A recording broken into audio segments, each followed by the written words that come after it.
Humans of the Cardboard, we are back for the second of the two new archetypes revealed for the brand new Age of Overlord set that's coming after Duelist Nexus. So probably 3.5-4 months down the line for us TCG players, but still very excited to see what is coming down the pipeline. I've not read any of these cards. I don't really know what's going on, but apparently if you didn't realize, that new equip spell that has like snake eyes in the name, I think it's technically going to be a Tainted Treasure card for the Tainted Treasure stuff and the Diabel Star little archetype that we just went over before this video, as well as it's going to have snake eyes in the name. So I think it's also going to have some synergy here, but we'll obviously see more about that when we get there. So let's just get into it. This is the snake eyes archetype. They have this cool like pyro kind of thing going on here. I hope they're all pyros, but we're going to have to see. Okay, this is Snake Eye Excel. This is a level 1 fire pyro effect monster.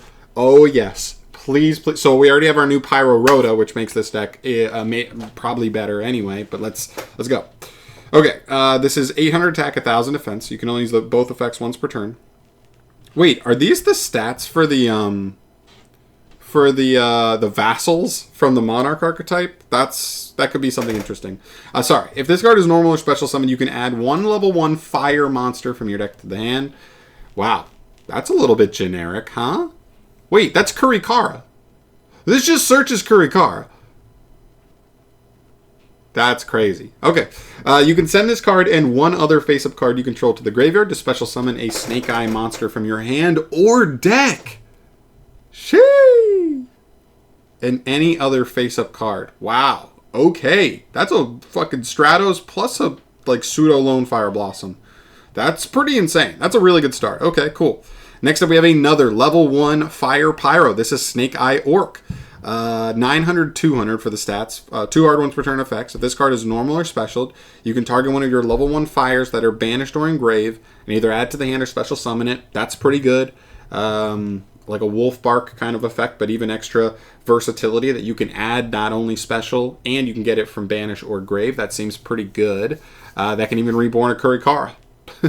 Second effect, you can send this card and one other face-up card you control to the graveyard. Special summon a Snake Eye monster from hand or deck. Yes, that's good. I mean, I don't know. This seems pretty good so far, but these seem like good cards. Okay, hopefully, probably this is the last one as far as the level 1s go, but this is Snake Eye White Birch. A level 1 Fire Pyro effect monster, 0 attack, 2100 defense, so big booty on this one. This one has a really cool design. I like it. You can only special summon it off the first effect, and the second effect's a hard once per turn as well. If you control a fire monster, special summon this card from the hand. This looks like some pretty nasty pyro stuff. Okay, very cool. Okay, so summons very easily. During your opponent's turn, quick effect. You can send this card and one other face-up card you control the graveyard. Special summon a Snake Eye from hand or deck. Same thing except a quick effect. It is only on the opponent's turn, but if that gets us interruption, we're not complaining. For sure. Very cool. Okay, next up we move to Snake Eye's Flambear Dragon.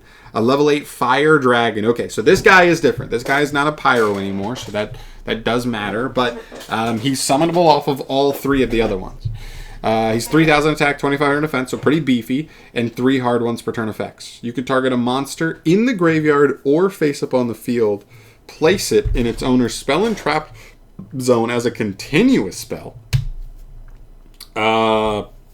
Bouquet. That's pretty good.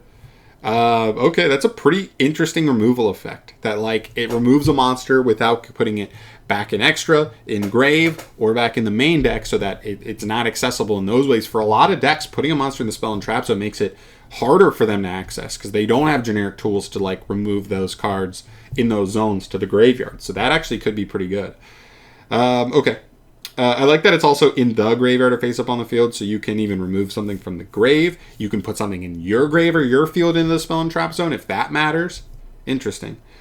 During your opponent's turn, quick effect. Target a monster card on the field, treat it as a continuous spell. Special summon it to your field. Okay, so you take it from either player now. So you could put your own guy in there. If you used something like a White Birch to get a hold of him, or if you went through White Birch at some point, got him in grave or whatever, you can then place him in the spell and trap zone from grave, then summon him on the opponent's turn, and now he can turbo into another one to kind of get more stuff going there.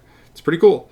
And if this card is sent from the hand or field to the graveyard, you can special summon 2 level 1 fire monsters from your graveyard. Okay, it is a graveyard, not deck, but still, if you're getting to this guy, it probably means you've put a couple of these guys in grave. That's very, very cool. Excuse me.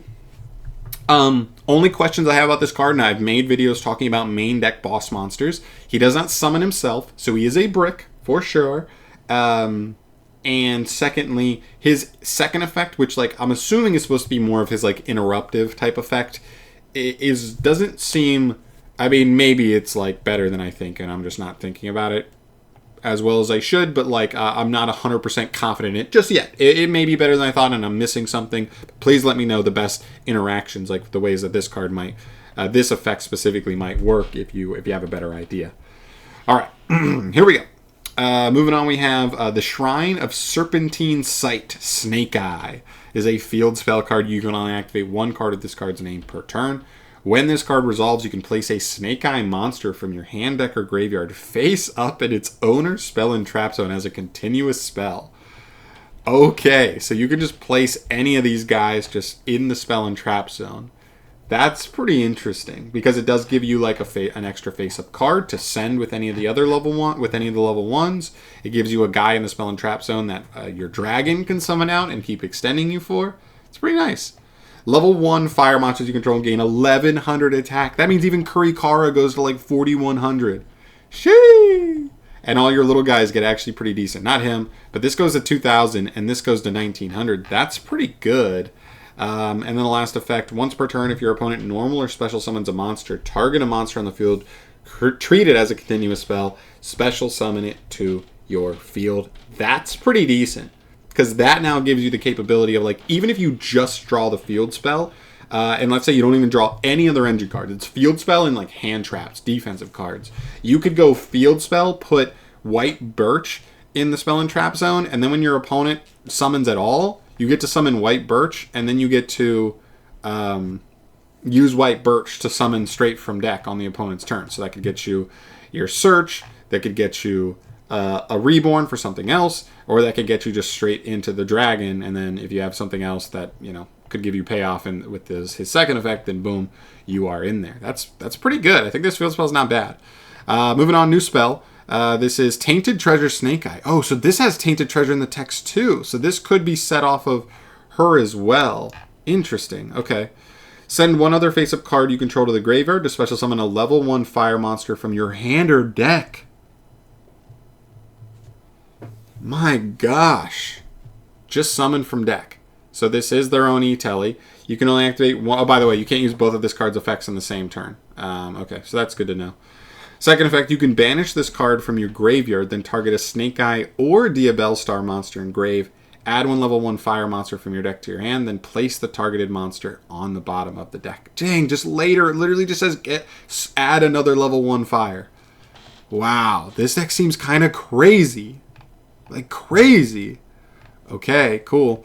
And the last one here, we have a new trap card. This is the Glaring Ruler Snake Eyes. You can only activate 1 card of this card's name per turn. If the total levels of all Snake Eye monsters you control equal 2 or more, activate 1 of these effects. Oh, I don't like that you have to have more stuff on field. I thought it was going to be like 2 or less. Like if you get too much stuff on field, it makes it worse. Target a monster in your opponent's graveyard or face-up field. Place it in face-up in its spell and trap zone as a continuous spell. Okay. That's pretty good. It's pretty good removal. Target a monster card on the field, treat it as a continuous spell, and special summon it to your field. Cool. Kind of what I was expecting. My only downside with that card is it doesn't appear the deck actually has a way to search Snake Eye cards. You have a lot of ways to like special summon your guys and a lot of ways to like add level 1 fires and get access to them, but you do not search Snake Eyes cards in this deck at all. Just keep that in mind. But still, all in all, I think this is very interesting. I think the fact that we're getting like the Pyro Rhoda and the Volcanic support could have interest in here, just, being more Pyro stuff. Very, very interesting. And I think all the cards kind of read like pretty good cards. Now, is it all there just yet? I don't know. I really don't know, especially since they don't have any extra deck monsters. So kind of what you see is what you get at this point in time. Very, very curious to see what players come up with here. Again, a smaller package of cards, only 7 cards. Not sure if we end up playing all. Actually, yeah, it is 7. So I'm very curious, guys. Let me know in the comment section down below, just kind of like the Diabell Stars, where do you think this stuff will come up in? Is there any other level 1 fire targets? This guy is a generic Stratos. Very curious what comes out of that. What other level 1 fire targets might be worth playing other than Kurikara to search off of this as far as generic stuff? Is there any other engines or decks that you think this engine could combine with as well and may have some good synergy, make a lot of sense? Very curious to see what you guys come up with there. But I'm out of here for tonight. Thank you so much for watching as always. Let me know your thoughts down below, like I said. Subscribe if you want to stay updated on all things Yu-Gi-Oh! News-wise. These are some big reveals for Age of Overlord. Very cool. This is a very cool night of reveals for sure. But I'm out of here. I'll see you in the next one. Peace.